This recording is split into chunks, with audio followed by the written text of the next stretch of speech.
আসসালামু আলাইকুম বন্ধুরা। আমি একটু আলুর চিপস ভাজবো আজকে। চলুন তবে ভাজি। তেল গরম হয়ে গেছে, ছেড়ে দিলাম। দেখছেন কত সুন্দর হয়ে গেল। এই তো উঠিয়ে নিলাম।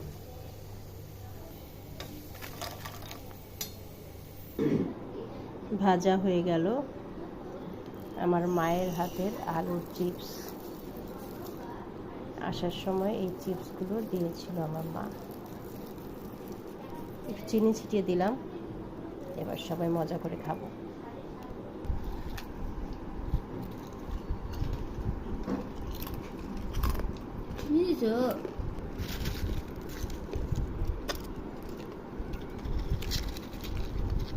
দারুণ মজা।